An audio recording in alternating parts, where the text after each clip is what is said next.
اور وہ قریش کے مقابلے میں سفارہ تھے۔ ابو عامر آگے چلا گیا اور مجاہدین سے بلند آواز سے مخاطب ہوا۔ رسول کریم صلی اللہ علیہ وسلم نے اسے فاسق کا خطاب دیا۔ ابو عامر فاسق نے کہا، قبیلہ اوس کے غیرت مند بہادروں، تم مجھے یقیناً پہچانتے ہو، میں کون ہوں؟ میری بات غور سے سن لو۔ وہ اپنی للکار پوری نہ کر پایا تھا کہ مجاہدین اسلام کی صف سے قبیلہ اوس کے ایک مجاہد کی آواز گرجی، او فاسق بدکار، ہم تیرے نام پر تھوک چکے ہیں۔ خالد بن ولید کو وہ وقت یاد آ رہا تھا۔ مجاہدین اسلام کی صف سے ابو عامر اور اس کے ساتھ گئے ہوئے غلاموں پر پتھروں کی بوچھاڑ شروع ہو گئی تھی۔ مورخ لکھتے ہیں کہ پتھر برسانے والے قبیلہ اوس کے مجاہدین تھے۔ ابو عامر اور غلام جو مجاہدین کے پتھروں کی زد میں تھے، ایک ایک دو پتھر کھا کر پیچھے بھاگ آئے۔ یہودی مدینہ میں بیٹھے لڑائی کی خبروں کا انتظار کر رہے تھے۔ جس یہودن کے طلسم میں ابو عامر گرفتار تھا، وہ اپنی کامیابی کی خبر سننے کے لیے بے تاب تھی۔ اسے ابھی معلوم نہ تھا کہ اس کے حسن و جوانی کے طلسم کو مسلمانوں نے سنسار کر دیا ہے۔ ابو عامر فاسق تھے۔ اس واقعے سے پہلے وہ عورتیں جو قریش کے لشکر کے ساتھ گئی تھیں، لشکر کے درمیان کھڑی ہو کر سریلی آوازوں میں ایسے گیت گا رہی تھی جن میں بدر میں مارے جانے والے قریش کا ذکر ایسے الفاظ میں، ایسی طرز میں کیا گیا تھا کہ سننے والوں کا خون کھولتا اور رونگٹے کھڑے ہو جاتے۔ ان عورتوں میں سے ایک دو نے جوشیلی تقریر کی صورت میں بھی قریش کے خون کو گرمایا۔ عورتوں کو پیچھے چلے جانے کا حکم ملا تو ابو سفیان کی بیوی ہند نے ایک گھوڑے پر سوار ہو کر ایک گیت گانا شروع کر دیا۔ اس کی آواز بلند تھی اور اس میں سوز بھی تھا۔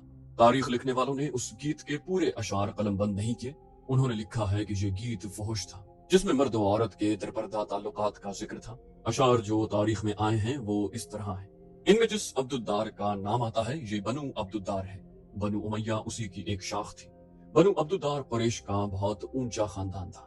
وہ بولی، عبد الدار کے سپوتوں، ہمارے گھرانوں کے پاسبانوں، ہم رات کی بیٹیاں ہیں، ہم تکیوں کے درمیان حرکت کیا کرتے ہیں۔ اس حرکت میں لطف اور لذت ہوتی ہے۔ تم دشمن پر چڑھ دوڑے تو ہم تمہیں اپنے سینوں سے لگا لیں گے، تم بھاگ آئے تو ہم تمہارے قریب نہیں آئیں گی۔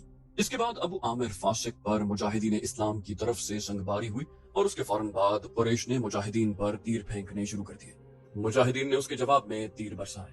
خالد بن ولید اپنے پہلو والے مسلمانوں کے پہلو پر حملہ کرنے کے لیے اپنے 100 سواروں کے ساتھ تیزی سے بڑھے۔ اسے معلوم نہ تھا کہ بلندی پر تیر انداز چھپے بیٹھے ہیں۔ اس کے سوار بے دھڑک چلے آ رہے تھے۔ راستہ ذرا تنگ تھا، سواروں کو آگے پیچھے ہونا پڑا۔ خالد بن ولید سوچ سمجھ کر اپنے سوار دستے کو اس پہلو پر لائے تھے۔ اپنے باپ کی تربیت کے مطابق اسے بڑی خود اعتمادی سے توقع تھی کہ وہ ہلہ بول کر مسلمانوں کو اس پوزیشن میں لے آئے گا کہ وہ پسپا ہو جائیں گے، اور اگر جم کر نہ لڑے تو قریش کے گھوڑوں تلے کچھ لے جائیں گے۔ مگر مسلمانوں کے پہلو سے اس کے سوار ابھی دور ہی تھے کہ اوپر سے تیر اندازوں نے اس کے اگلے سواروں کو نہ آگے جانے کے قابل چھوڑا، نہ وہ پیچھے ہٹنے کے قابل رہے۔ ایک ایک سوار کئی تیر کھا کر گرا، اور جن گھوڑوں کو تیر لگے انہوں نے خالد کے سوار دستے کے لیے قیامت بپا کر دی۔ پیچھے والے سواروں نے گھوڑے موڑے اور پسپا ہو گئے۔ ادھر قریش کی عورتوں نے دف اور ڈھولک کی تھاپ پر وہی گیت گانا شروع کر دیا جو ہند نے اکیلے گایا تھا۔ عبد الدار کے سپوتوں، ہم رات کی بیٹیاں ہیں، ہم تم تکیوں کے درمیان۔ مورخ واقعی لکھتا ہے کہ عربی جنگجوؤں کے اس وقت کے رواج کے مطابق ایک ایک جنگجو کے لڑنے کا مرحلہ آیا۔ سب سے پہلے قریش کے پرچم بردار طلحہ بن ابو طلحہ نے آگے جا کر مجاہدین اسلام کو للکارا کہ اس کے مقابلے کے لیے کسی کو آگے بھیجو۔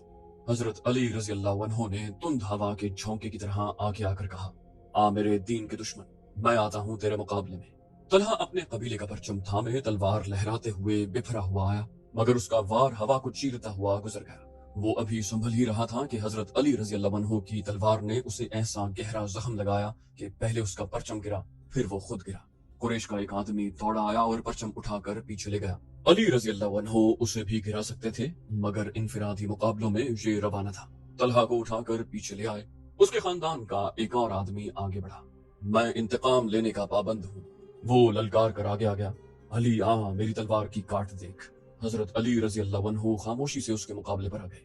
دونوں نے ایک دوسرے کی آنکھوں میں آنکھیں ڈالے، ایک چکر کاٹا، پھر ان کی تلواریں اور ڈھالیں ٹکرائیں، اور اس کے بعد سب نے دیکھا کہ حضرت علی رضی اللہ عنہ کی تلوار سے خون ٹپک رہا ہے اور ان کا مد مقابل زمین پر پڑا تڑپ رہا تھا۔ پھر قریش کے متعدد آدمی باری باری للکارتے ہوئے آگے بڑھے، مجاہدین کے مقابلے میں مرتے گئے۔ قریش کا سالار اعلیٰ ابو سفیان اپنے آدمیوں کو گرتا دیکھ کر غصے سے بے قابو ہو گیا۔ جنگی دستور کے مطابق اسے انفرادی مقابلوں کے لیے نہیں اترنا چاہیے تھا، کیونکہ وہ سالار تھا۔ اس کے مارے جانے سے اس کی فوج میں ابتری پھیل سکتی تھی، لیکن وہ اپنے آپ پر قابو نہ رکھ سکا۔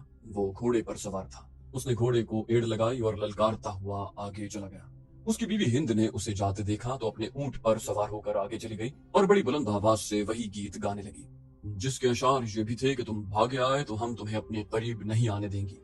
ابو سفیان گھوڑے پر سوار تھا، لیکن اس کے مقابلے کے لیے جو مسلمان آگے آیا وہ پیادہ تھا۔ تاریخ اسے حنظلہ بن ابو عامر کے نام سے یاد کرتی ہے۔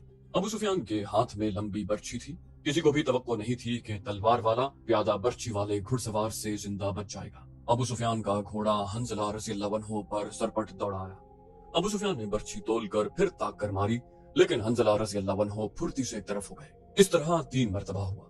تیسری مرتبہ ابو سفیان کا گھوڑا نکل گیا تو حنظلہ رضی اللہ عنہ اس کے پیچھے دوڑ پڑے۔ گھوڑا رک کر پیچھے کو مڑا تو حنظلہ رضی اللہ عنہ اس تک پہنچ چکے تھے۔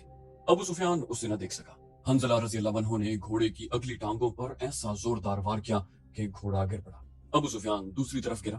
حنظلہ رضی اللہ عنہ اس پر حملہ کرنے کو آگے بڑھے تو ابو سفیان گرے ہوئے گھوڑے کے ارد گرد دوڑ دوڑ کر اپنے آپ کو بچانے لگا، اور اس کے ساتھ ہی اس نے قریش کو مدد کے لیے پکارا۔ قریش کا ایک پیادہ دوڑا آیا۔ مسلمان اس غلط فہمی میں رہے کہ یہ آدمی ابو سفیان کو اپنے ساتھ لے جائے گا، لیکن اس نے بے اصولی کا مظاہرہ کیا، پیچھے سے حنظلہ رضی اللہ عنہ پر وار کر کے انہیں شہید کر دیا۔ ابو سفیان اپنی صفوں میں بھاگ گیا۔ آخری مقابلے کے لیے قریش کی طرف سے عبد الرحمن بن ابو بکر آیا۔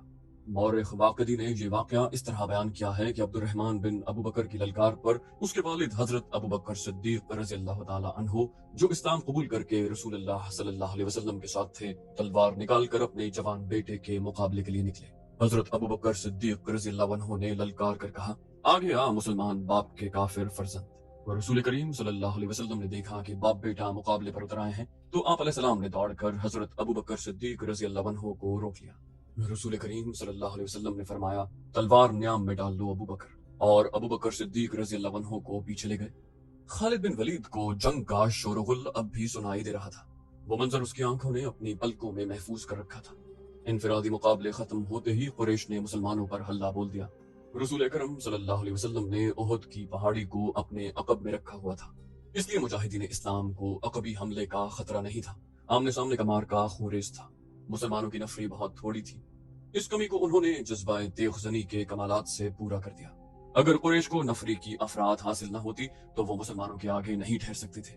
وہ نفری کے زور پر لڑ رہے تھے۔ خالد کی نظر رسول اکرم صلی اللہ علیہ وسلم پر تھی۔ آپ علیہ السلام ایک پہلو پر تھے، یہی پہلو تھا کہ جس پر خالد کو حملہ کرنا تھا۔ اب کہ اس نے اپنے سواروں کو یہ حکم دیا کہ وہ گھوڑوں کو سرپٹ دوڑاتے تنگ راستے سے آگے نکل جائیں اور مسلمانوں کے پہلو پر حلہ بولیں، مگر عبداللہ بن جبیر رضی اللہ عنہ کے 50 تیر اندازوں نے سواروں کو اس طرح پسپا کر دیا کہ وہ چند گھوڑے اور زخموں سے کراہتے ہوئے گھڑ سواروں کو پیچھے چھوڑ گئے۔ مارکا عروج پر تھا۔ صرف ایک آدمی تھا جو لڑ نہیں رہا تھا۔ وہ میدان جنگ میں برچھی اٹھائے یوں گھوم پھر رہا تھا جیسے کسی کو ڈھونڈ رہا ہو۔ وہ وحشی بن حرب تھا۔ وہ حمزہ رضی اللہ عنہ کو ڈھونڈ رہا تھا۔ حمزہ رضی اللہ عنہ کو قتل کرنے پر اس کے لیے 2 انعام تھے، ایک یہ کہ اس کا آقا اسے آزاد کر دے گا، اور دوسرا ابو سفیان کی بیوی ہند کے وہ زیورات جو اس نے پہن رکھے تھے۔ اسے حمزہ رضی اللہ عنہ نظر آ گئے۔ وہ قریش کے ایک آدمی سبا بن عبد العزا کی طرف بڑھ رہے تھے۔ عرب میں رواج تھا کہ ختنہ عورتیں کیا کرتی تھیں۔ مورخ ابن ہشام کے مطابق اسلام سے پہلے ہی عربوں میں ختنے کا رواج موجود تھا۔ حمزہ رضی اللہ عنہ نے جس سبا کو للکارا تھا اس کی ماں ختنہ کیا کرتی تھی۔ حمزہ رضی اللہ عنہ نے اسے للکارا، ختنہ کرنے والی کے بیٹے ادھر آ اور مجھے آخری بار دیکھ لے۔ سبا بن عبد العزا حمزہ رضی اللہ عنہ کی طرف بڑھا۔ وہ غصے سے اس کا چہرہ لال تھا۔ وہ تلوار اور ڈھال کی لڑائی کا ماہر تھا۔ حمزہ رضی اللہ عنہ بھی کچھ کم نہ تھے۔ دونوں ایک دوسرے کے قریب آئے اور ایک دوسرے پر وار کرنے لگے۔ دونوں کی ڈھالیں وار روک رہی تھیں۔ وہ پینترے بدل بدل کر وار کرتے تھے، لیکن ڈھالیں تلواروں کے راستے میں آ جاتی۔ اس وقت وحشی بن حرب جھکا ہوا آہستہ آہستہ ان کی طرف بڑھ رہا تھا۔ اسے زمین اور جھاڑیوں نے اوٹ دے رکھی تھی۔ حمزہ رضی اللہ عنہ اپنے دشمن کی آنکھوں میں دیکھ رہے تھے۔ سبا کے سوا انہیں کچھ بھی نظر نہیں آ رہا تھا۔ وحشی ان کے قریب پہنچ گیا۔ برچھی نشانے پر پھینکنے کا وہ ماہر تھا۔ وہ اتنا قریب ہو گیا جہاں سے اس کی برچھی خطا نہیں جا سکتی تھی۔ وہ اٹھ کھڑا ہوا اور برچھی کو ہاتھ میں تولا، پھر اسے پھینکنے کی پوزیشن میں لایا۔ حمزہ رضی اللہ عنہ نے سبا پر یک کے بعد دیگرے تیزی سے 2-3 بار کیے۔ آخری بار ایسا پڑا کہ حمزہ رضی اللہ عنہ کی تلوار سبا کے پیٹ میں اتر گئی۔ حمزہ رضی اللہ عنہ نے تلوار اس کے پیٹ سے اس طرح نکالی کہ اس کا پیٹ اور زیادہ پھٹ گیا اور وہ حمزہ رضی اللہ عنہ کے قدموں میں گر پڑا۔ حمزہ رضی اللہ تعالی عنہ ابھی سنبھلے ہی تھے کہ وحشی نے ان پر پوری طاقت سے برچھی پھینکی۔ فاصلہ بہت کم تھا۔ برچھی حمزہ رضی اللہ عنہ کے پیٹ میں اتنی زیادہ اتر گئی کہ اس کی امی حمزہ رضی اللہ تعالی عنہ کی پیٹھ سے آگے نکل گئی۔ حمزہ رضی اللہ تعالی عنہ گرے نہیں، انہوں نے ادھر ادھر دیکھا، انہیں وحشی دکھائی دیا۔ حمزہ رضی اللہ عنہ برچی اپنے جسم میں لیے ہوئے وحشی کی طرف بڑھے۔ وحشی جہاں کھڑا تھا وہیں کھڑا رہا۔ حمزہ رضی اللہ تعالی عنہ 4-5 قدم چل کر گر پڑے۔ وحشی ان کے جسم کو ہلتا جلتا دیکھتا رہا۔ جب جسم کی حرکت بند ہو گئی تو وحشی ان تک آیا، وہ شہید ہو چکے تھے۔ وحشی نے ان کے جسم سے برچھی نکال لی اور چلا گیا۔ اب وہ ہند اور اپنے آقا جبیر بن مطعم کو ڈھونڈنے لگا۔